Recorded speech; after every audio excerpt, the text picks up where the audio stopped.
In those days, the multitude being very great, having nothing to eat, Jesus called his disciples unto him, saith unto them, I have compassion on the multitude, because they have now been with me 3 days and have nothing to eat.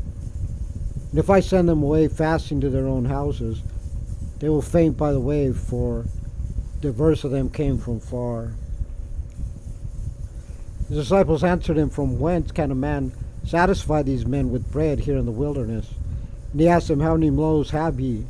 They said, 7. And he commanded the people to sit down on the ground. He took the 7 loaves and gave thanks and brake, and gave to his disciples to set before them. And they did set them before the people. He had a few small fishes, and he blessed and commanded to set them also before him.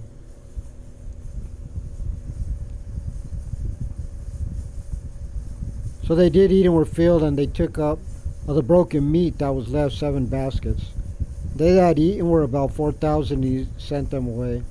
And straightway he entered into a ship with his disciples and came into the parts of Dalmanutha. And the Pharisees came forth and began to question with him, seeking of him a sign from heaven, tempting him.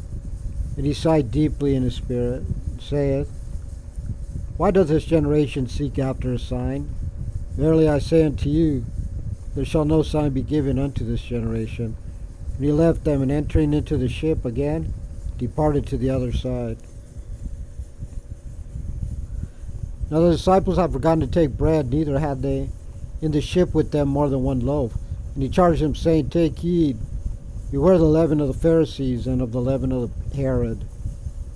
They reasoned among themselves, saying, This is because we have no bread. And when Jesus knew it, saith unto them, Why reason ye because ye have no bread? Receive ye not, yet neither understand? Have ye your heart yet hardened? Having eyes see ye not? Having ears hear ye not? Do ye not remember when I brake the 5 loaves among 5,000? How many baskets full of fragments took ye up? They say unto him, 12. When the 7 among 4,000? How many baskets full of fragments took ye up? They said, 7. He said unto them, How is it that ye do not understand? And he cometh to Bethsaida, and they bring him a blind man unto him, and besought him to touch him. He took the blind man by the hand, and led him out of the town. When he had spit on his eyes, and put his hands upon him, he asked him if he saw aught. He looked up and said, I see men as trees walking. After that he put his hands again upon his eyes, and made him look up. He was restored, and saw every man clearly. And he sent him away to his house, saying, Neither go into the town, nor tell it to any in the town.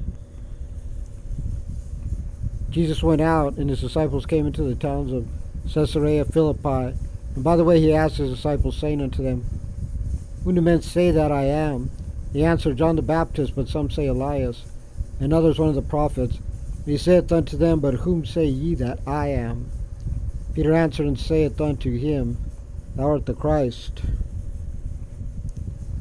And he charged them that they should tell no man of him. And he began to teach them that the Son of Man must suffer many things, and be rejected of the elders, and of the chief priests and scribes, and be killed, and after 3 days rise again.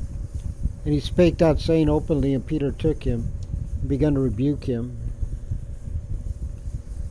When he had turned about and looked on his disciples, he rebuked Peter, saying, Get thee behind me, Satan, for thou savorest not the things that be of God, but the things that be of men. We had called the people unto him with his disciples also. He said unto them, Whosoever will come after me, let him deny himself, and take up his cross, and follow me. For whosoever shall save his life shall lose it, but whosoever shall lose his life for my sake and the gospel's, the same shall save it. For what shall it profit a man, if he shall gain the whole world, and lose his own soul? What shall a man give in exchange for his soul? Whosoever therefore shall be ashamed of me and of my words in this adulterous and sinful generation, of him also shall the Son of Man be ashamed, when he cometh in the glory of his Father and with the holy angels.